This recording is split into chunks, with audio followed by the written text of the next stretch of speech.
Probably my most controversial video, not gonna lie, but hey, no matter who I pick, one side's still gonna disagree, so we got to see some new and upgraded creatures in the newest Jurassic World movie, with each looking pretty good, but all had an atrocious amount of screen time.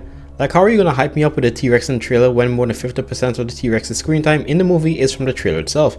Regardless, that same Rex who is nicknamed Tiger by the fandom so far, which is a bit odd because I think one of the Atrociraptors is called that, but I don't care at this point, so I'ma call him that, is a massive theropod, possibly the biggest one we've seen in the franchise so far.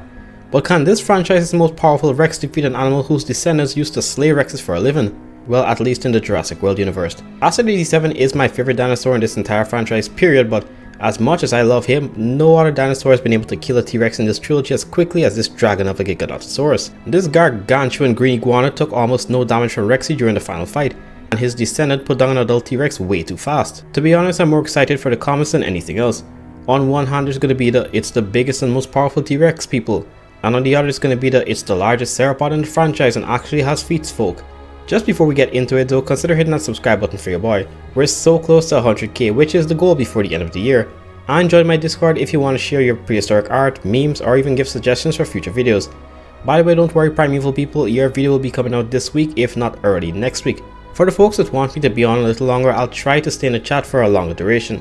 I post 5 times a week every week, and I have to juggle my own personal life as well, so I can get busy at times. If I miss one upload during the week out of the 5, just know that I've crashed or something.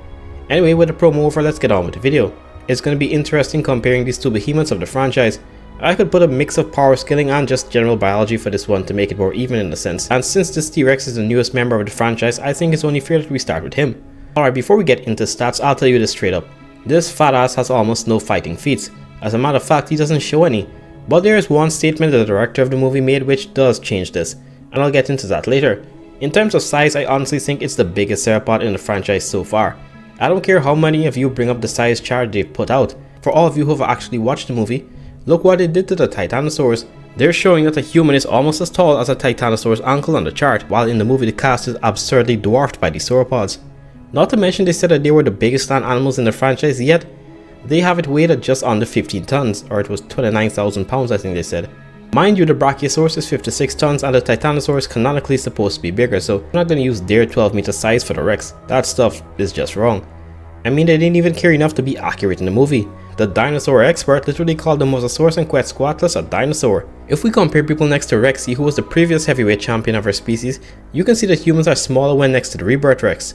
I will admit that in some shots the size does change, but for the most part, this thing is a kaiju of a T-Rex. It's around 15 meters long and at a bare minimum 10 tons.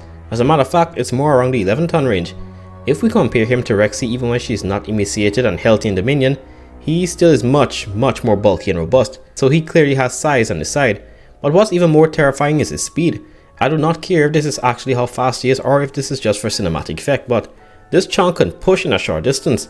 In a split second, this guy disappeared after he just woke up. When I wake up, it takes me a good few moments to process if I'm alive or not, much less react immediately.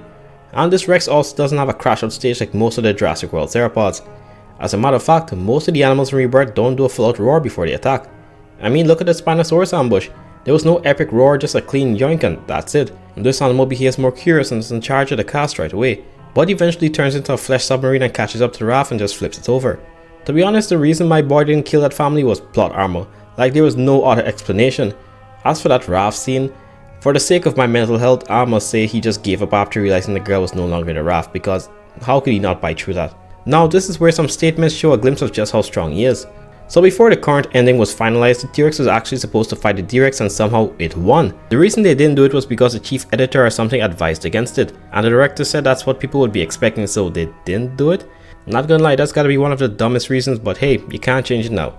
I do not know if it took down the mutant by itself or if it had human help with guns and stuff, but still, having the capability to bring down a 15+ ton monster that can catch a helicopter out of the sky and then crush it is remarkable. And this is good and all, but what about the Megatheropod who literally has Rex killer DNA flowing within its body? Zeb was the villain in quotation marks in Jurassic World Dominion, and has shown his dominance over the largest T-Rex within the franchise early in the film. His ancestor in the prologue manhandled the Rex and that was it.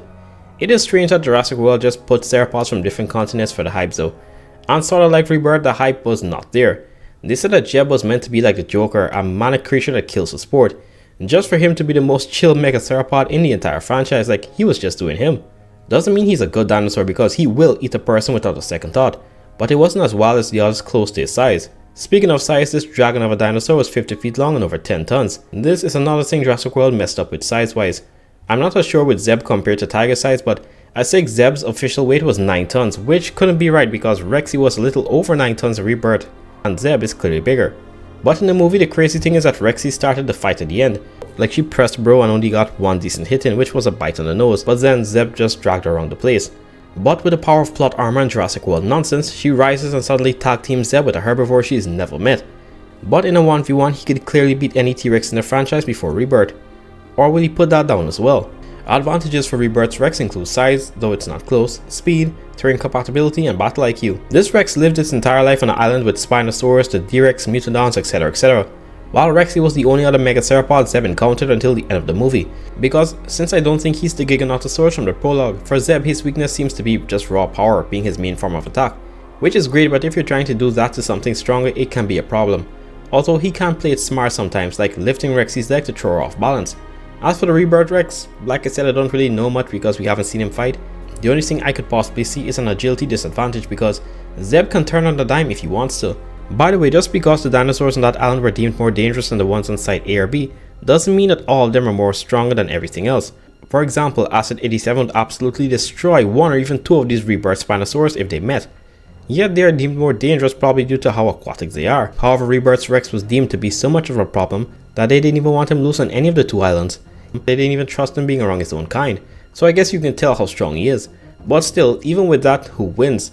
Well, that's up to you. What the hell is even that? If you're on the power scaling side, then it's a clear win for Zeb. I mean, he shows far more feats than Rebirth's Rex. But if you're comparing stats and some statements, Rebirth's Rex wins. It's bigger, more aggressive, and according to those working in the movie, could go toe to toe with the D-Rex. But I know you want to know what I think.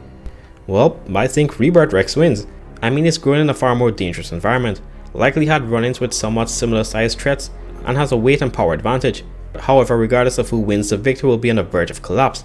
A fight between these two juggernauts has a chance of going either way, but if you ask me, Rebirth's T-Rex wins 7 times out of 10. But let me know what you guys think. Would Zeb finally have to give up his Rex Slayer card, or is Rebirth's Rex just another overhyped dinosaur? Let me know in the comments. Anyway, don't forget to like, share, and subscribe. I'll see you guys in the next video.